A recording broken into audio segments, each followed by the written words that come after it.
हक की जलवों ने दिल को जगमगा डाला, मुस्तफा की आमद ने कुफ्र को मिटा डाला, नूरे हक की जलवों ने। जोरे हवे आरो जोरे बोलुन ना या रसूल अल्लाह। ख्याल करें, नूरे हक की जलवों ने दिल को जगमगा डाला, मुस्तफा की आमद ने दिल को कुफ्र को मिटा डाला। अल्लाहुम्मा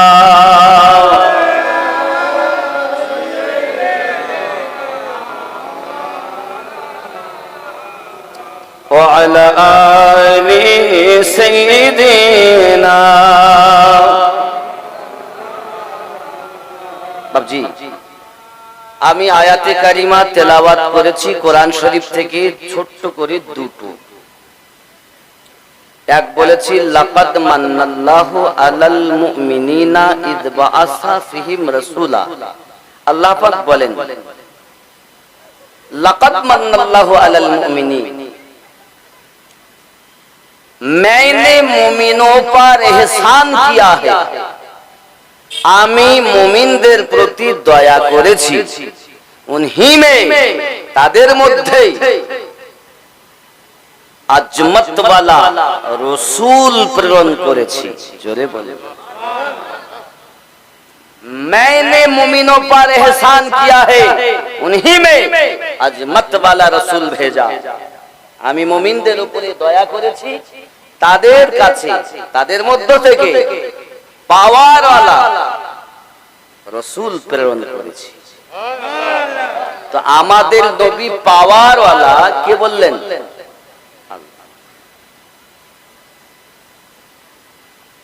এখন এই মিলাদুন নবী সর্বপ্রথম যিনি করেছেন আলোচনা, তিনি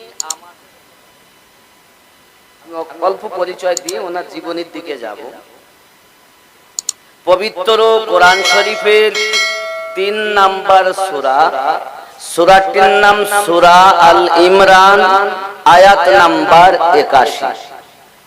আপনাদের ইমাম সাহেব এখানে আছেন, উনি দেখবেন, আমি অল্প একটুখানি পড়ে দেই, উনি বলবেন সে কি আছে সে আয়াতে। বিসমিল্লাহির রহমানির রহিম। وَإِذْ أَخَذَ اللَّهُ مِيثَاقَ النَّبِيِّينَ لَمَا آتَيْتُكُمُ الْكِتَابَ وَالْحِكْمَةَ। জোরে বলুন সুবহানাল্লাহ। দেখেন হুজুর এখানে আছে না, وَإِذْ أَخَذَ اللَّهُ مِيثَاقَ النَّبِيِّينَ لما آتيتكم من كتاب وحكمة ثم جاءكم رسول। সূরা আল ইমরান আয়াত নাম্বার 81 কি বলছে দেখুন। और याद करो, আল্লাহ পাক বলছেন, কাদেরকে বলছেন? 1,999 জন নবীগণকে একত্রিত করে আল্লাহ পাক আমাদের নবীর মিলাদ আলোচনা করছেন।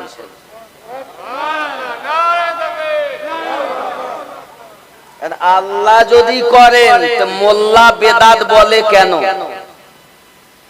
এই আয়াতের তাফসীরে, এই আয়াতের ব্যাখ্যাতে হযরতে আব্দুল্লাহ ইবনে আব্বাস রাদিয়াল্লাহু তাআলা আনহু, তাফসীরটার নাম হলো তাফসীরে দুররে মানসুর, যে তাফসীরের লেখক ইমাম জালালউদ্দিন আস-সুয়ুতী আলিহা রহমা রিদওয়ান, তিনি আমার নবীকে ৭৫ বার দিদার করেছেন। তিনি বলেছেন, কি বলেছেন, কত সুন্দর করে বলেছেন। আর এখন সব মোল্লা বলছে বেদাত। যাই হোক, কি এর মানে, আর ইয়াদ করো, নবীগণকে আল্লাহ পাক বলছেন, जब अल्लाह ने पैगंबरों से उनका अहद लिया, যখন আল্লাহ তাআলা নবীনদের কাছ থেকে স্বীকৃতি নিলেন। কি নিলেন? जो मैं तुमको किताब और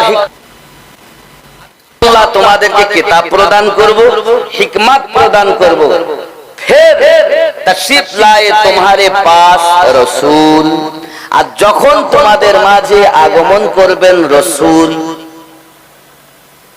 এখন রসূল বলতে পারেন ১,২৪,০০০ নবী আল্লাহ নবী ও রসূল বানিয়েছেন। সব রসূল নবী, কিন্তু সব নবী রসূল নন। তাহলে আপনার ভিতরে প্রশ্ন জাগতে পারে, হুজুর নবী কজন আর রসূল কজন, নাকি বলে? জানার দরকার আছে না নাই?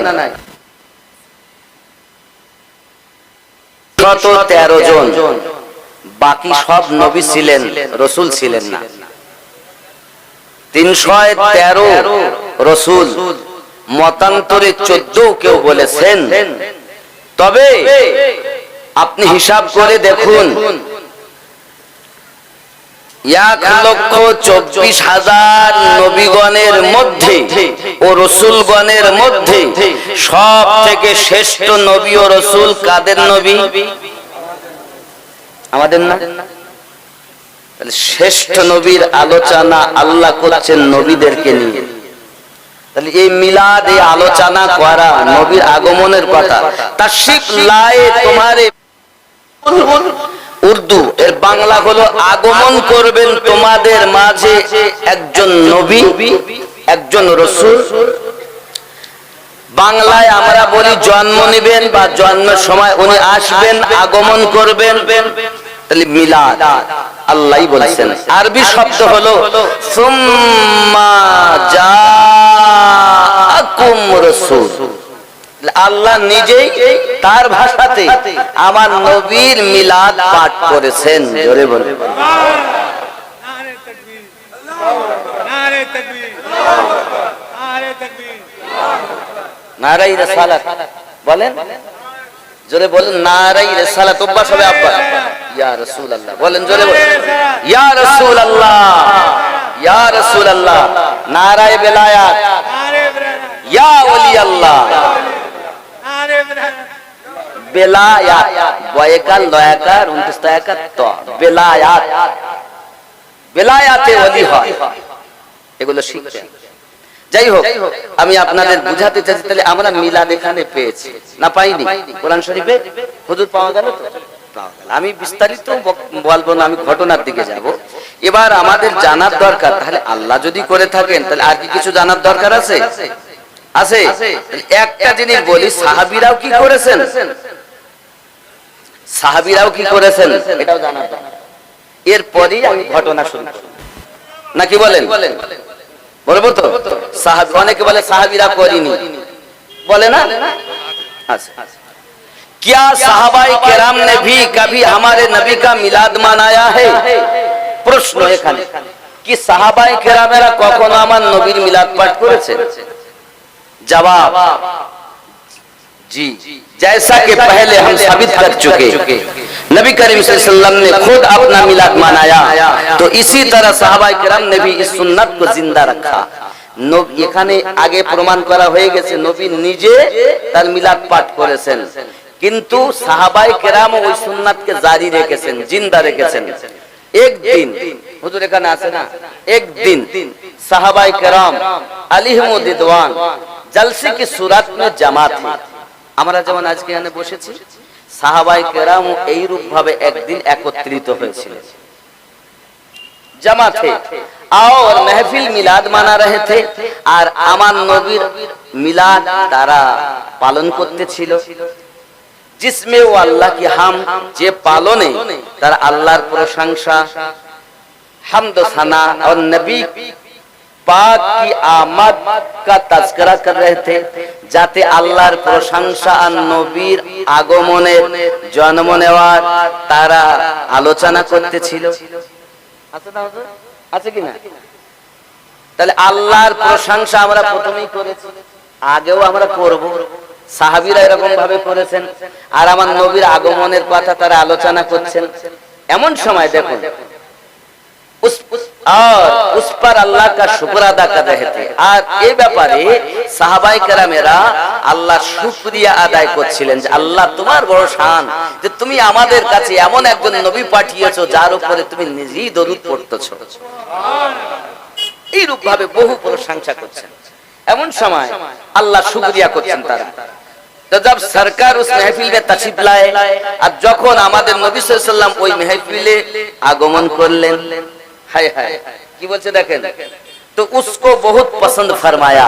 আর এই আল্লাহর প্রশংসা নবীর আগমনের আলোচনা করাকে আমাদের নবী খুব পছন্দ করলেন। তাহলে আমাদের নবী যদি সাহাবীদের ওই আলোচনা পছন্দ করেন, তা আজকে আপনাদের এই মিলাদুন নবীকে নবী অপছন্দ করবেন? হ্যাঁ, পছন্দ করবেন? আসুন এরপর কি বলছে দেখুন, খুব পছন্দ ফরমায়া और बशारत दी और সংবাদ দিলেন किस महफिल के बारे में। और नबी সংবাদ দিলেন এই महफिल সম্পর্কে। হযরত জিবরিল ने मुझे खबर दी है, নবী বললেন সাহাবীদেরকে শোনো আল্লাহর ফেরেশতা জিবরাইল আমাকে খবর দিয়েছে। কি দিয়েছে? कि अल्लाह तुम्हारी इस महफिल पर फर्स्ट पर फख्र फरमा रहा है। আল্লাহ তাআলা তোমাদের এই অনুষ্ঠানের উপরে এত খুশি যে ফেরেশতাদের নিয়ে আল্লাহ ফখর করতেছেন। এটা কোথায় পাবো? চারখানা হাদিসে পাবেন। সুনানে নাসাই হাদিস নাম্বার 5331, মাসনাদে ইমাম আহমদ 16232, সুনানুল কুবরা আন-নাসাই তৃতীয় খণ্ড 500 পৃষ্ঠায়, লিত্তিবরানি 16057 পৃষ্ঠাতে এই হাদিসগুলো পাবেন। ইসনাদ এবং এই সানাদ সহিহ সহিহ সহিহ, জোরে বলুন তাহলে আর দলিল লাগবে না। আমরা দলিলকে বেশি প্রাধান্য দিতে অবশ্যই দেই। তো দলিল দিয়ে নবী চিনতে চাই না, সুন্দর দিল দিয়ে নবীকে চিনব। কি দিয়ে চিনব? দিল দিয়ে। বাবা দলিল বহু, আমরা দলিল দিয়ে নবীকে এস্টাবলিশ আমি করতে চাচ্ছি না। কারণ নবীকে সাহাবায়ে কেরাম কখনো দলিল দিয়ে চেনেননি। সাহাবায়ে কেরাম আমার নবীকে চিনেছেন সুন্দর একটি মন দিয়ে। ঠিক কি না? দরুদ শরীফ আল্লাহুম্মা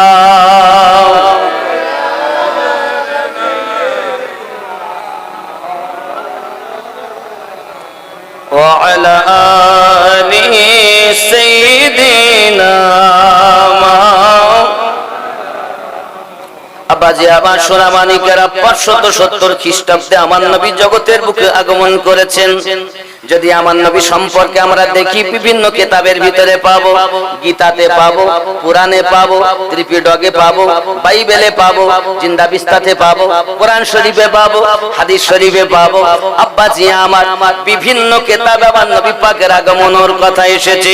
যেমন গীতার ভিতরে বলা হয়েছে শ্রীকল্পের 12 তারিখ, শ্রীকল্পের 12 তারিখে উষা কালে কলকি অবতার হয়ে শেষ জামানার পয়গম্বর হয়ে আগমন করবেন যিনি।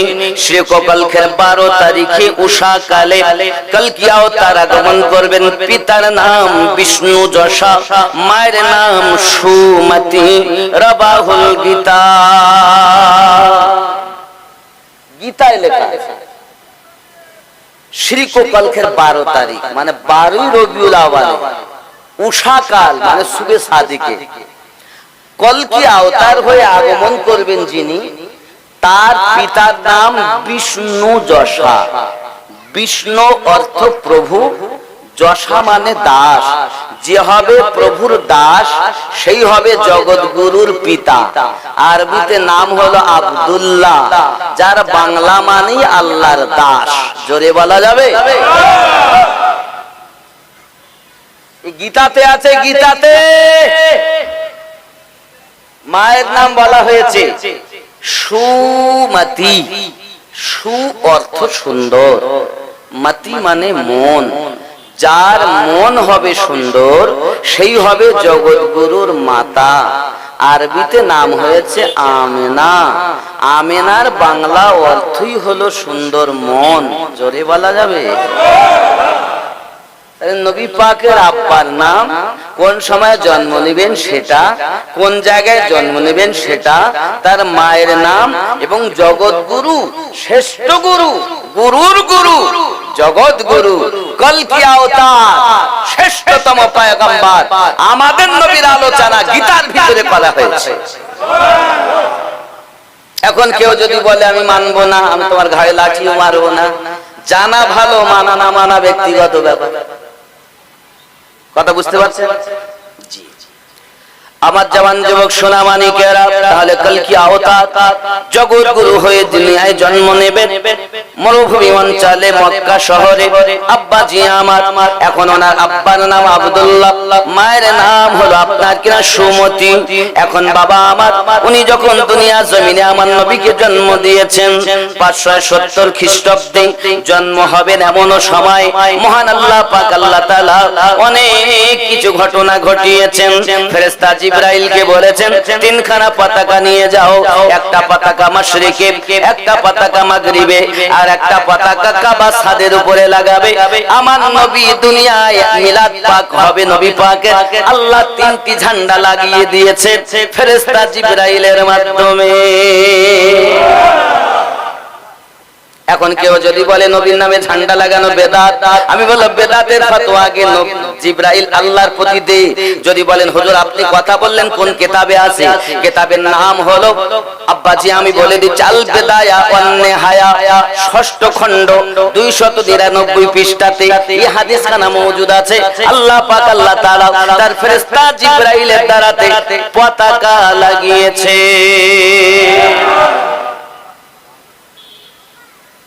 যদি কেউ বেদাত বলে বলে কিতাবে আছে, আমি আমার মন গড়া কথা বলতে আসিনি।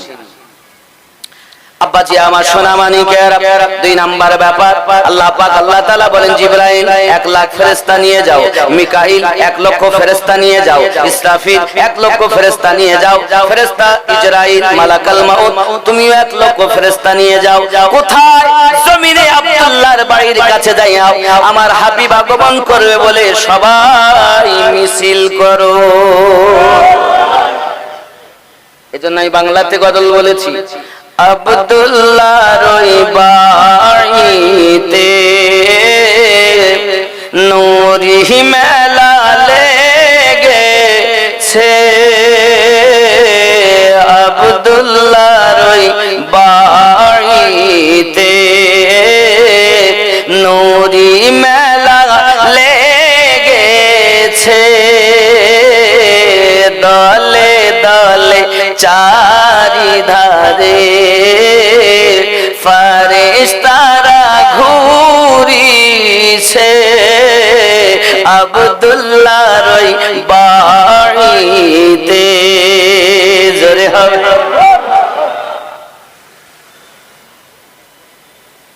ওমর ইবনে খাত্তাব চলে নবীজিকে মারিব বলে, ওমর ইবনে খাত্তাব চলে নবীজিকে মারিব বলে, ওগো দেখে নবী নূরি চেহারা, ওমর কলেমা পড়েছে, আব্দুল্লাহর ওই বাড়িতে। জোরে হবে। চলো যাব মদিনাতে, ওগো আল্লাহর নবীর দেশেতে, চলো যাব মদিনাতে, দয়ার নবীর দেশেতে, মদিনা কাবার কাবা মোদের নবী রয়েছে আব্দুল্লাহর বাড়িতে। জোরে বলুন। আপনাদের এই গ্রামে মেম্বার আছে না, ভোটে পাশ করার পর তার নামে মিছিল হইল? আপনাদের এখানে পঞ্চায়েত আছে, পঞ্চায়েতে প্রধান আছে না, প্রধান যখন হয়েছে তার নামে মিছিল হয়নি? তা প্রধানের নামে মিছিল করলে বেদাত বলে না, মেম্বারের নামে মিছিল করলে বেদাত বলে না, নবীর নামে মিছিল করলেই বেদাত বলে। কেন? প্রধান ওকে একটা ঘর দেবে বলেছে, মেম্বার ওকে একটা ত্রিপল দেবে বলেছে, তাই বেদাত বলে না। আর আমার নবী পাকের নামে মিছিল করলে আল্লাহ ওয়াদা করেছেন, সূরা ইউনূস 10 নম্বর সূরা 58 নম্বর আয়াতে আল্লাহ পাক বলেছেন, বিসমিল্লাহির রহমানির রহিম, কুল বিফাদলিল্লাহি ওয়া বিরহমাতিহি ফাবিযালিকা ফালইফরাহু। আল্লাহ পাকের ফজল ও রহমত পেয়ে আল্লাহ নবীকে বলছেন, কুল বলে দিন, আল্লাহর ফজল ও রহমত পেয়ে তোমরা আনন্দিত হয়ে যাও। আয় আল্লাহ আনন্দিত হলে কি দিবেন? আল্লাহ পাক বলেছেন, হুয়া খায়রুম মিম্মা ইয়াজমাউন, তোমরা যা উপার্জন করে রেখেছো আমি আল্লাহ তার থেকে বেশি দেব। এখন নবীর নামে মিছিল করলে আল্লাহ বেশি দেবেন, নবীর নামে মিছিল করে খুশি হলে আল্লাহ বেশি দিবেন। নবী পাক দুনিয়া আগমন করবেন বলে বাবা একজন কেঁদেছিল, যার ইবাদত ছিল 7 লক্ষ বছর। একজন কেঁদেছে, সে কে জানেন? ইবলিস তার নাম, ইবলিস। অনেকেই বলবে নবীর আগমনের আনন্দ যদি হয়, নবী তো ওই দিন ইন্তেকাল করেছেন, তাহলে দুঃখ করা দরকার, আনন্দ কেন? আমরা সুন্নি মুসলমান, আমাদের দাবি আমরা জানি আমার নবী ইন্তেকাল করার পরও জিন্দা। নবীর ইন্তেকাল হয়েছে সাময়িকের জন্য, ইন্তেকাল করার পরে আমার নবী পাকের দেহ মোবারকায় আল্লাহ পাক রূহ মোবারকা ফিরিয়ে দিয়েছেন। আমরা জিন্দা নবীর কলেমা পড়ি। যারা বলে নবীর জন্ম দিবস মানানো যাবে না, তারা মরা নবীর কলেমা পড়ে, ঠিক না? আমাদের নবী জিন্দা না মরা? আচ্ছা, আমাদের নবী তো দূরের কথা, আমাদের নবীকে যারা ভালোবেসেছেন সাহাবায়ে কেরাম তারাও জিন্দা। আমার নবীকে যারা ভালোবেসেছেন, বেলায়াত প্রাপ্ত হয়েছেন, আল্লাহর ওলিরা পর্যন্ত মাজারে জিন্দা, ঠিক না? এই বাগদাদে গাউসে পাক জিন্দা না মরা? জোরে বলেন। মরার পরও আজমিরে খাজা মাইনুদ্দিন চিশতি আজমিরি জিন্দা না মরা? পাঞ্জাবে মুজাদ্দিদ আল ফেসানি জিন্দা না মরা? বাবা ফুরফুরা শাহ জমিনে দাদা হুজুর পীর কিবলা জিন্দা না মরা?